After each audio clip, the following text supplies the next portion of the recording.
The rugged mountains of southeastern British Columbia were and are very sparsely populated, but when copper and silver deposits were discovered there in the late 1800s, they became strategically important not only to the young province of British Columbia, but to the country of Canada itself. It was against this backdrop that the Canadian Pacific Railway built its southern main line across the province. The projections of huge mineral wealth justified the tall bridges and long retaining walls. But shipment volumes high enough to justify a fully signaled main line never materialized on the boundary subdivision, and the Canadian Pacific relied upon timetable and train order, giving the crews the rules to make up their own decisions about when they could advance and cross the line. And it's the thinking, decision-making, and communication that's at the root of timetable and train order train control that makes it so interesting for model railroaders interested in modeling railroads, not just railroad objects. Hi, my name is Mark Dance and this is the Columbia and Western Railroad, and today I'd like to talk a little bit about how we retrofit in timetable and train order operations into an already existing railroad. We've been operating under timetable and train order now for a couple of years. Actually, it's approaching 3 years now, and it was took quite a bit of innovation to actually implement into an existing layout as prototypically as possible the aspects of the timetable and train order, which gives it really that realistic feel to the communications and the interactions between the dispatcher and the crews. So I want to walk through the different ways in which the different systems that we've implemented to do that, and hopefully you'll find something interesting and potentially useful in the video. So let's get started. Operations entails not only car forwarding, which is determining which cars need to go where, but train control, which is how are the cars going to get where they need to go without running into each other. While designing the Columbia and Western, I spent a lot of time thinking about the types of jobs that would be run, trying to make sure that it would be interesting for operators.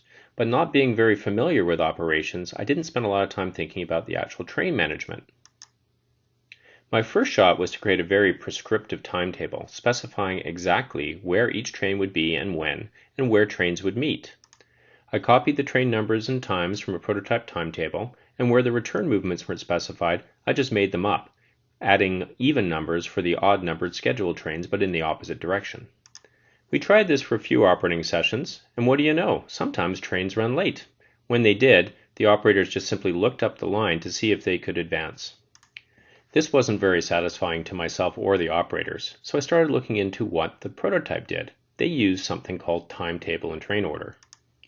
Under timetable and train order, trains have rights conveyed by their timetable, and these rights can be modified by orders issued from a dispatcher.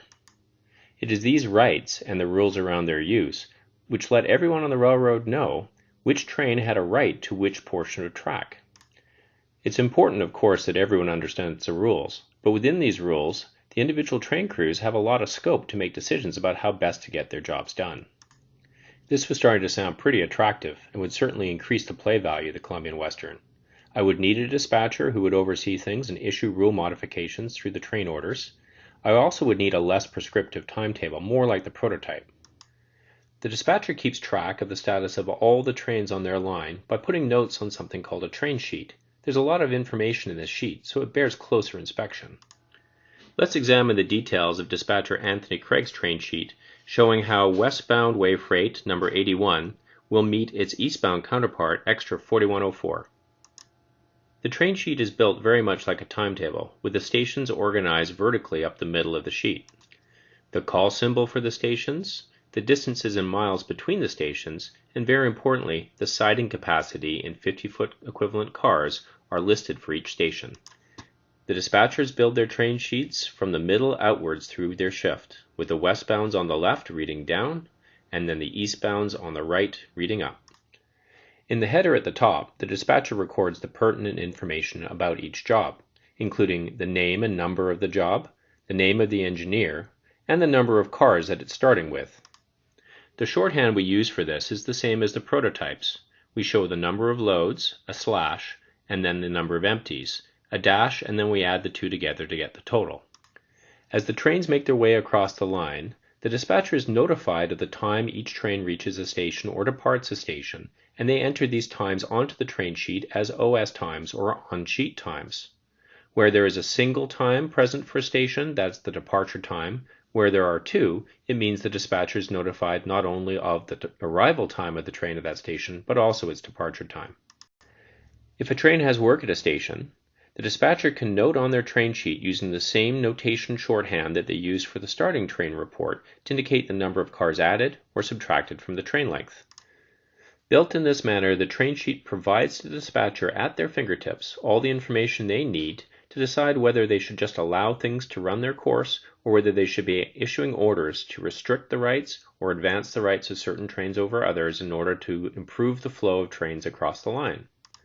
If they do choose to restrict the rights of a train, they can copy to that train or to others that are affected an order, and that order is written in a very specific and clear manner. At the start of a train's journey, or midway through it if it's been restricted by a train order, the train must also receive a clearance authorizing it to occupy the main line. At the start of the journeys, the crews can use the terminal reports to determine which trains have departed ahead of them and which trains have arrived. However, a specific problem occurs at junctions, where the crews need to know which trains have left for other subdivisions or arrived from other subdivisions. It is at these points that the prototype created register stations, where every crew was forced to stop, enter their information into a register book, and see which trains had arrived and which trains had departed so they knew whether it was safe to proceed. On the Columbia and Western, we have two such junctions in close proximity. One is South Slocan, which is the junction with the Slocan subdivision, and the second is Castlegar, which is the junction with the Roslyn subdivision. Because of their close proximity on the model railroad, we've chosen to combine these two register stations into one. This means that in addition to entering the information about their trains, the crews must also provide clarity over which subdivision they're entering from and departing to. One of the most important documents prepared for each operating session is the train lineup. This shows the dispatcher in chronological order which trains are going to be run that night. It shows the name, the number if known, the starting and terminal locations, and which subdivision it's running on, orange for the Boundary sub and cyan for the Nelson sub. Much of the information on the train sheet is replicated on a call board, which is at the entrance to the layout room. It's here that the crews can sign up for the jobs they'd like to run. To assist the crew with the selection of their jobs, especially for those who've never run on the Columbia and Western before, we've adopted a ski hill analogy which tries to convey the relative level of difficulty of each job. I think about how nice it is to know before I tip my skis over the top of an unfamiliar run whether the run ahead of me is a double black diamond or a green all the way to the bottom. This is the same type of security we're trying to provide to new operators when they select the jobs. So that covers the majority of the paperwork that was necessary for us to start implementing Timetable and Train Order. It's pretty standard stuff, and I think you'd find it on any layout that's running TT&TO. But there were two areas that we had to start making decisions. The first was, how were the times going to be OS'd to the dispatchers so they could record those times on the train sheet?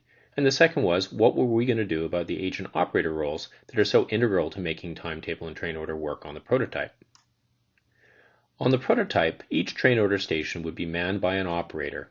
Here's an incomplete list of the kind of things that the Canadian Pacific expected that operator to be responsible for. Of specific note, they set the train order semaphores that indicated to crews that they had orders. They passed those orders to the crew. They kept a record of the times that the trains passed, and they provided that OS time to the dispatchers. They did a bunch of other things, but those are the most important for our purposes. Two of the local TT&TO layouts I'd operated on, Mike Chandler's Western Midland and Anthony Craig's Kettle Valley division, both used actual operators stationed in the layout room. If I approached it this way, I'd need to find space for probably a couple more people inside the layout room. I hadn't left room for operators when I designed the layout, so I didn't really have room to squeeze people in. In addition, each person gives off about 200 watts of heat during the summer, and things were getting kind of warm, so I wasn't sure I was actually going to have the heat capacity for the additional bodies. Finally, while prototypical, an operator between the dispatchers and the crews does introduce a level of communications overhead, and I wasn't sure I was going to be able to find people who were interested in doing that job for every session we wanted to run TT&TO. I began to think about how we could actually design the agent operator role out of TT&TO while retaining the prototypical communication and decision making which makes it so appealing. The operators fill a very important role in the prototype. If they weren't present in the Columbia and Western, we were going to need to divide the operator responsibilities between the dispatcher and the crews. Looking at the responsibilities of the dispatcher and the train crew, much of it was straightforward. both would need to understand the common language of the rulebook well enough to understand the rights of trains in different situations. The dispatcher would receive the OSs and would enter them dutifully into the train sheet as we've discussed. The dispatcher would also issue clearances allowing trains to initiate their process, and the crews would have to enter the times that they pass through junctions into the registers. Finally, if things weren't moving smoothly, the dispatcher would have to issue train orders, restricting rights or providing additional permissions to trains to smooth the flow. There's nothing particularly earth-shattering to this point. There's many ways that layouts have dealt with these issues.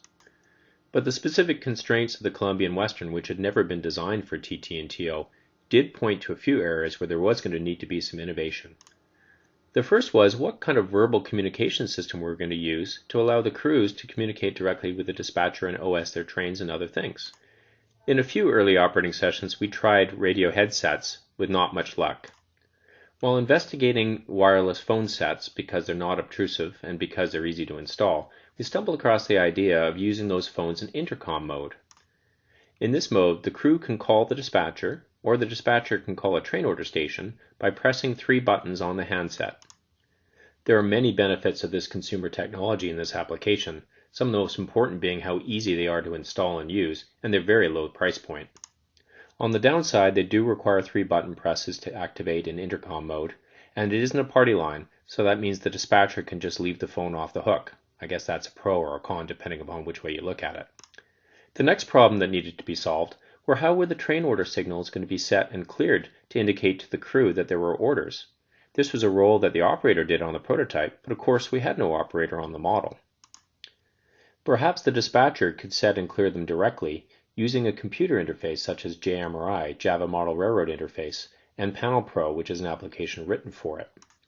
This would require working train order semaphores, which in N-scale would be no small task.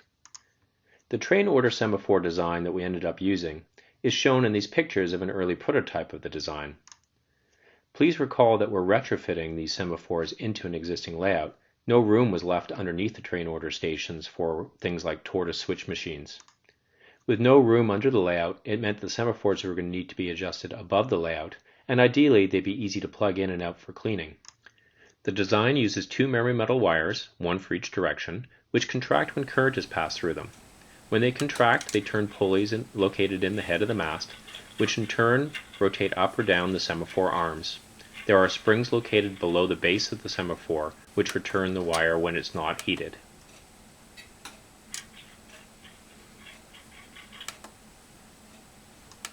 The relay sound you're hearing is actually being generated by the computer to simulate a CTC panel. It's nothing to do with the operation of the semaphores. So that dealt with how the dispatcher would indicate to the crew that there are orders for them. But I thought it would be important for the dispatcher to know that the crew had received the orders. How would they acknowledge that receipt? Repeater panels located on the fascia at each train order station could serve a couple of purposes. The first would be to indicate to the crew what the aspect of the train order signal was in case it wasn't readily apparent from the semaphore. But also we could put a button there which would allow the crew to acknowledge that they'd actually picked up and received orders. When they pressed that button, a white light would come on and would also indicate to the dispatcher that the orders had been received and understood. Here's a block diagram of the hardware that was necessary to implement this system. It makes pretty heavy use of Digitrax components. The dispatcher interface, which we'll see demonstrated later, is written in JMRI's Panel Pro application and resides on a computer. The computer is interfaced to the Digitrax LocoNet through a Digitrax PR3. Each train order station requires a Digitrax DS64 switch controller. Through that, the dispatcher can address the different functions at the train order station. For example, the east and westbound stop orders are addressed no differently than if they were switches, and 2 relays located with the DS64 are used to turn the quarter amp current necessary for the memory metal on and off. Finally, 2 inputs on the DS64s are used to receive the crew's acknowledge button signal, and their 2 more outputs are used to turn the east and west acknowledge light on and off to provide feedback to the crew that they've actually pressed the button. Wires lead from each DS64 to the semaphore input plugs, as well as the repeater panel on the front of the fascia. This basic configuration is repeated as necessary for each train order station. Now we know what the hardware looks like, let's have a look at how the dispatcher controls those train order signals. This is the dispatcher's train order control panel. It's written in JMRI using Panel Pro application, and it's running on a laptop computer. I've brought it into the layout room and put it beside the South Slocan train order station so we can see how it all works together. But during an operating session, this would normally be resident out in the crew lounge, which is just outside the layout room. To get you a little bit familiar with what's going on in this panel, this big white circle in the middle is actually the fast clock. And you can click on it and you can change its fast clock rate and you can start and stop it, and that's under the dispatcher control. Then there's a series of levers and code buttons and the corresponding aspects for the 6 train order stations running from east to west, so running from Nelson all the way through to Grand Forks, which is the other end of the terminal of the Boundary subdivision. We also have one for the Rosebery station, which is up on the Caslow branch. But the 5 that are on the boundary, South Slocan, Castlegar, Corkindall, Farron, and Cascade are represented here. Under normal operations, the dispatcher can set the train order semaphore by clicking the lever and then hitting the code button. You may see that the aspect up here, where the mouse is, if you can see that, has changed to the down position.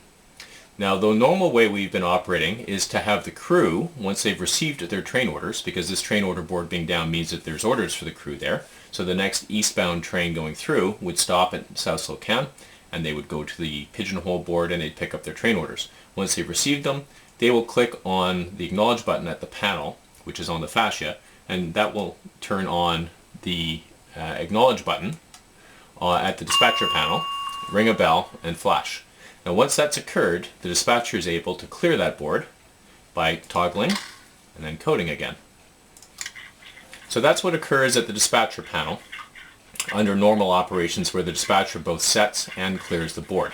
We're now going to pan over so that you can see the actual physical South Slocan station. What you should be able to see in this area here is the fascia mounted train order panel, which shows the repeater signals for the settings of the semaphores. And actually just beyond the little mock-up of the station, you should be able to see the semaphores. So what I'm going to do is I'm going to drop first one, then the second board, and you should be able to see the LEDs on the panel set to indicate that there are orders that the crews need to stop for, and then we'll release them. So first I'll do the eastbound at the dispatcher panel, and that's dropped the board eastbound, and now I'll do the westbound one just for completeness. So I hit the lever, code button, and it's dropped the board on the westbound direction. In normal operation, a crew westbound would pick up their orders, press the acknowledge button. That will set the panel light as a feedback, and you heard the bell ring. That would ring in the dispatcher's office, which is audible in the layout room. And an eastbound would press that button once they picked up their orders, and that allows the dispatcher to then clear the semaphores in both directions. And that raises the semaphores. The semaphores use nitinol wire, and that takes a little bit of time to both contract completely and relax completely, depending on the temperature of the room and the temperature of the wire. But by the time the crews are there, generally they're in the full up or full down position. So that's all fine. It shows how the dispatcher can indicate to the crews that they have orders and how crews acknowledge that they've received those orders. But how do the physical orders actually make their ways to the hands of the crew?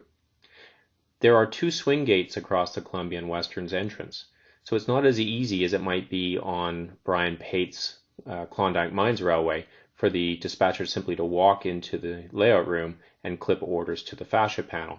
We needed some way of handing the orders off between the dispatcher, who sits outside the layout room, and the crew, who are inside the layout room. What we implemented was something we call a pigeonhole board, because it's reminiscent of the pigeonholes you used to find phone memos stuffed in when you went past the reception area of an office. It's bent out of sheet metal and hangs below the second level deck at the entrance to the layout room.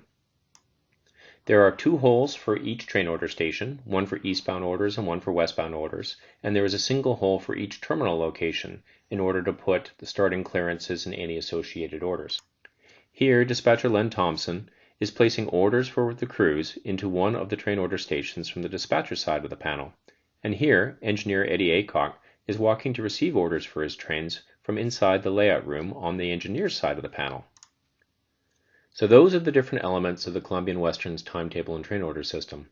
Let's have a look now at how the engineers use it to get a train over the route. Specifically, let's follow the crew of 4104 East as it receives orders at Farron and then makes a meet with its westbound counterpart, number 81, at Corkendall.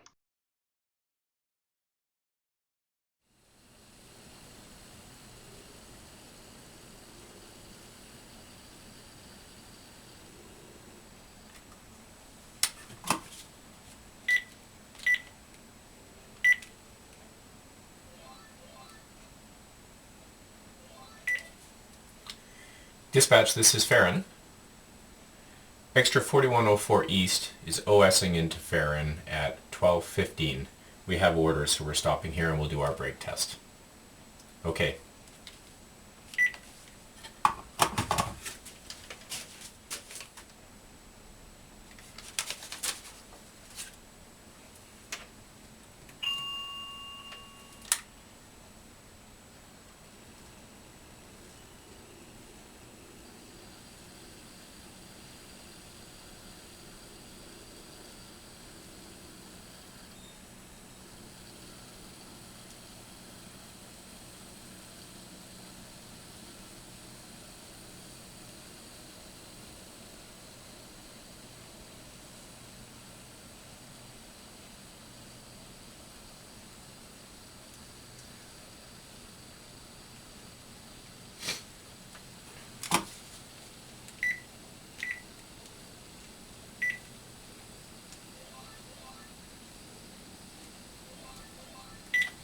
Dispatch, this is Farron.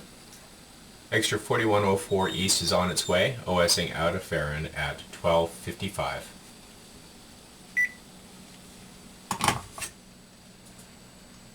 After seeing the acknowledge button has been pressed and receiving the OS, the dispatcher has cleared the signal. So having used it for a few years, what have we found to be the pros and what are the cons of this operatorless timetable and train order system? Well, first, my unscientific opinion is that for a timetable and train order system, the approach that we've implemented has been a little easier for people to learn and pick up because they're speaking directly to the dispatcher and there isn't an additional person in the process who's spending a lot of their time speaking with the dispatcher and transcribing orders. Second, the hardware platform has proven to be easy to make changes to and quite expandable. This is because we're using JMRI Panel Pro and Logix for the control of the semaphores and the use of the consumer wireless phones for communication. And finally, we removed at least a couple of people from the process. Makes it easier for us to find crew, has reduced the heat load, reduced the congestion in the layout room, and has also reduced the potential overhead of miscommunication between the dispatcher and the crew. Okay, enough of the sales job. What are the cons? Well, the first is it is not a prototypical system if we don't have an agent operator in the middle transcribing and relaying orders. And I think I was probably mistaken in my assumption that it wasn't going to be a role that people would be attracted to do. The second is, although the phones are consumer technology and people are very familiar with how to use them, they're being used in intercom mode, which is not the conventional way of using them. And the 3 button presses required to enter and use intercom mode do confuse people. I'd like to close out this video with a demonstration of the flexible nature of the system. It was pointed out to me by Rick Kang and others, Rick being an instructor for the Southern Pacific Railway, that the way in which we acknowledge the train orders isn't very prototypical. Rick pointed out that after the dispatcher delivers orders, they should consider their work done. Those orders should be followed by the crew and there's no need for an acknowledgement.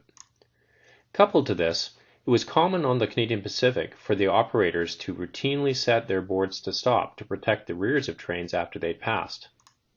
With a bit of change to the Panel Pro Logix, I was able to implement both of these things. So now we can use the system in such a way that the crews can protect their own trains.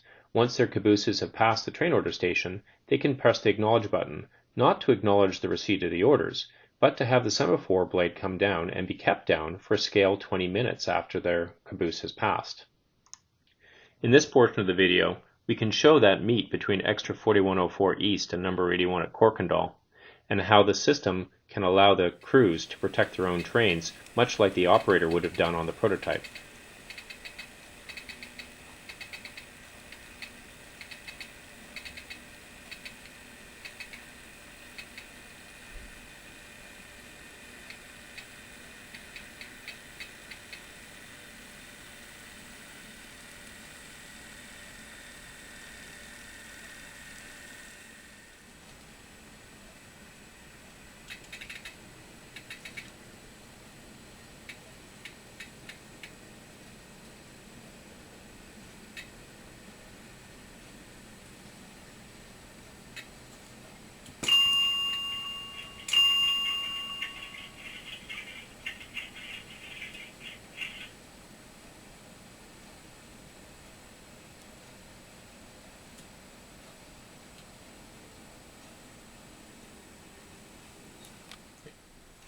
So that's how we implemented timetable and train order. It's not perfectly prototypical. Obviously, we would need agent operators to be able to perfectly implement it, just like Mike Chandler and Anthony Craig in the Vancouver area are implementing timetable and train order. We didn't have the room, didn't have potentially the interest, didn't have the ability to accommodate the additional heat load of the people. So we went a different approach and we automated out the agent operator role, split some of the capability between the crew and between the dispatcher. And this video, I hope you've been able to see some of the things that we did to do that. Should you have any questions, you can refer to the RMC Railroad Model Craftsman article in the February and March 2014 editions. There's some additional detail there about the paperwork that we used. Or you can email me at mark.dance, mark.dance@gmail.com. I hope you found something useful here, and thank you very much for joining us today.